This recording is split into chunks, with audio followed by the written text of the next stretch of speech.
Hi friends, we are working on lesson 9.2 today.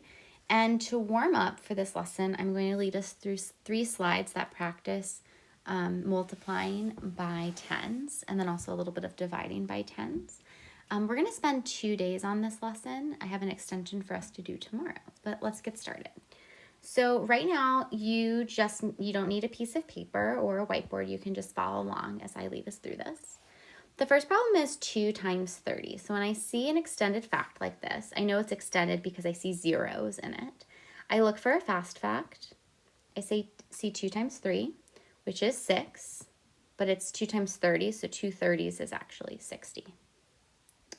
If I have 9 times 50, the fact I think about is 9 times 5, which is 45, but I don't have 9 5s. I have 9 50s. So that's going to be 450.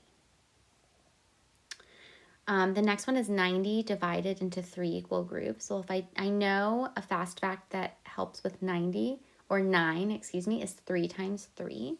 So I know that there's going to be a 3 here, but I know 3 times 3 is 9, so this needs to be a 30 so that I hit 90. Okay, so we can move on. These are just harder multiplication facts to start with, but same principle. 6 times 80 is going to be like 6 times 8, which is 48, but instead of ones, I'm dealing with tens. Same thing, 70 times 9, you might see, okay, I see 7 times 9 is 63, but I'm dealing with tens instead of ones, so it's going to be 630. I have that extra 0. Then with this one, I'm thinking about how do I connect 81 and 9? Well, I know I need a 9, but I know that these two together would only make 81. So I need to actually have it be a 10 to get to 810. Okay, last one. 70 times what gives me 560? So I'm thinking about how do I connect 7 to 56? And the answer is 8. And then I check my zeros. I have 1 0 here and I have 1 0 there, so I'm good to go. I don't need it to be 80. But here I'm thinking about what do I multiply 6 by to equal 36? And the answer is 6. But I noticed that 6 times 6 is 36 and I need it to equal 360. So I really need that extra 0 there. 6 times 60 is 360. And then finally, some number divided into 4 equal groups is 50.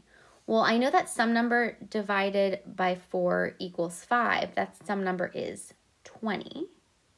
But I don't want 5, I want 50. So I need an extra 0 there to help me. Today we're going to solve some number stories with that involve multiples of 10. So what you need to do now is you need to pause and you need to get your math journal. And then I'd like you to turn to page 277. You're going to be using 277 and 278 to solve problems today. And when you're ready, press play again, and we'll move on. Okay, so page 277 looks like this, and page 278 looks like this, and it's bird masses. Mass means how much it weighs, how big it is. And so my question to you is this. I want you to find a bird on either of these pages that could have a mass of 10 kilograms. And I also want you to find a bird that could have a mass of 10 grams. Take a minute to think about that and figure it out.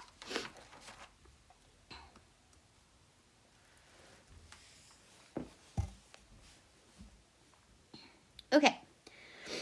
So you'll notice on these pages that each animal has a range of what they can weigh. That's because just like humans, animals don't always weigh the same amount. So for example, a great horned owl could weigh as little as 1 kilogram or as much as 3 kilograms. So anything in between. So I'm looking for one of these ranges that includes 10 kilograms. One animal's range that contains 10 kilograms is let's find it on here, It is the condor. Here it is. Because condors can weigh between 8 kilograms and 14 kilograms, and 10 falls in between there. Now, a 10-gram bird would be the black-capped chickadee, because that bird can weigh 9 grams to 14 grams, and 10 falls in the middle. Grams are smaller than kilograms.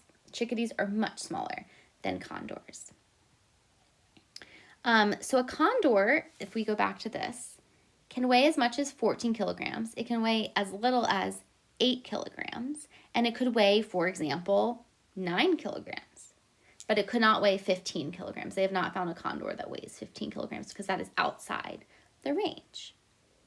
Okay, so we're going to talk about how to solve problems using this data to help us. So I'm going to come back to this page a lot to look at this information with you guys as we solve problems to mass. So with greatest mass, I'm going to look for kilograms. And for least mass, I'm going to look for grams. Okay, I cannot seem to find any bird that's going to be bigger than a California condor. 14 kilograms seems to be the biggest. So now I'm looking for the smallest grams. Let's see. I see 25 grams there. That's pretty small. I see 41 grams here. That's not as small. Oh, here's another one. Here's a house sparrow at 25 grams too. Oh, but here's the absolute smallest. The ruby-throated hummingbird is 2 grams. Our chart. And let's look for a bird that weighs 50 grams. See if you can find one. I see 2. Okay, one bird that can weigh 50 grams is the red-winged blackbird, because it could weigh between 41 grams and 64 grams. And you could also have the northern cardinal, which is 34 grams to 65 grams. And for both of those, 50 falls in the middle. Okay, 80 grams. Let's see. Oh, I see 1. Oh, I see 2. 3. There's 3 options for this one.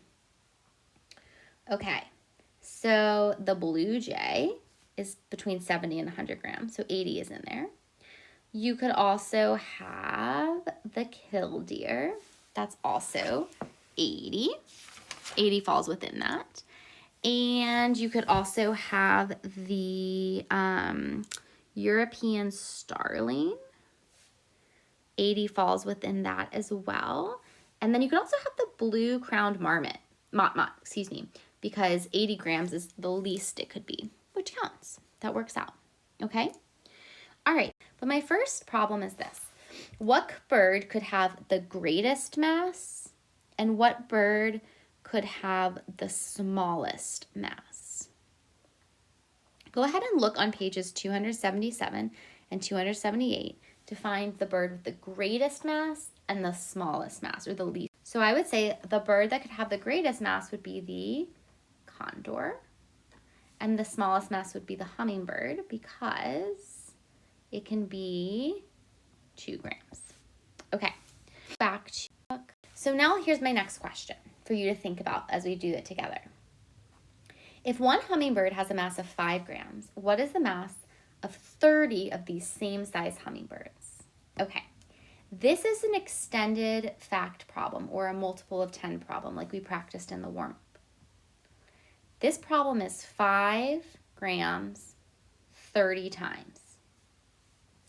So if I look at this problem, I see that my problem is 5, and I see a 3, so 5 times 3 is 15, but I'm dealing with 3 10s versus 3 1s, so I need that extra 0 there. I can think about it like this. If these are my 10s, and I have 5 groups of them, 10, 20, 30, 40, 50, 60, 70, 80, 90, 100, 110, 120, 130, 140, 150. Okay, let's go. Here's another one. 10 identical birds are sitting on a wire. They have a combined mass of 500 grams. What types of birds could they be? Okay, before we look at pages 277 and 278, we need to actually figure out what we're looking for. So I know that there's 10 birds, and I know that all together they weigh 500 grams. So I'm trying to divide this 500 grams evenly between 10 birds. Okay, so I need to think about, what number times 10 gives me 500? Well, I know that 10 times 5 is 50,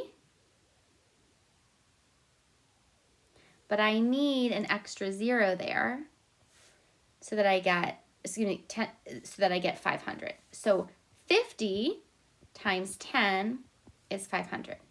So I'm looking for a bird that could weigh 50 grams.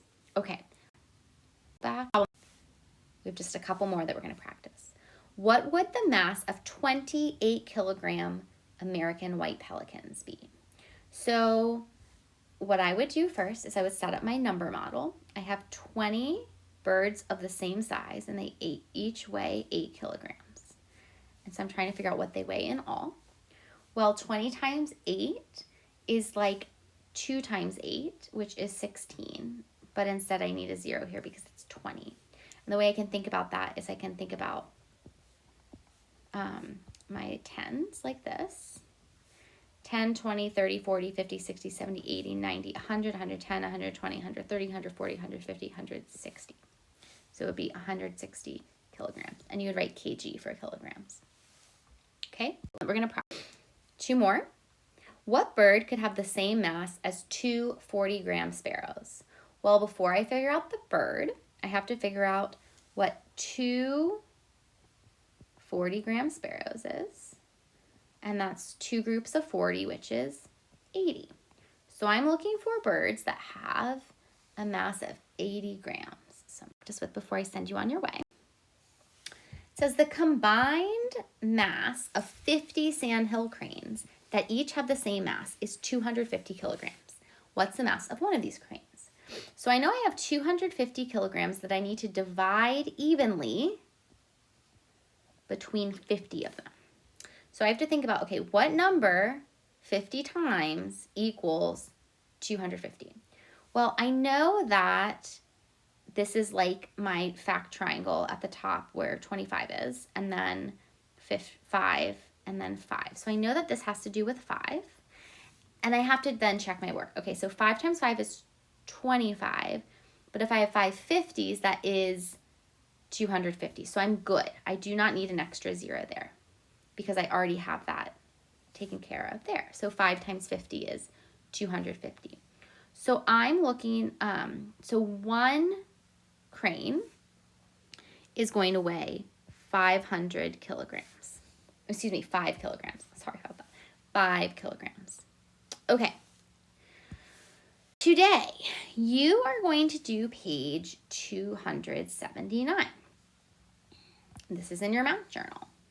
You're going to work on page 279. You're going to need to use 277 and 278 for reference, just like we did for these previous problems.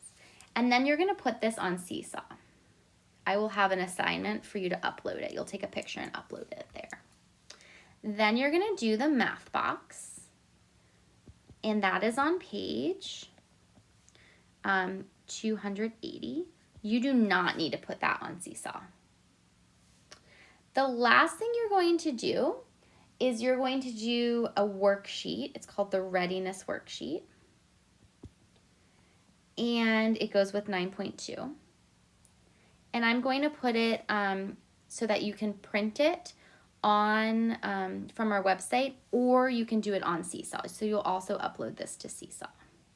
So you can either do it in the template on Seesaw, or you can print it and then take a picture of it. Today, you do not need to do the home link. We're going to do that tomorrow.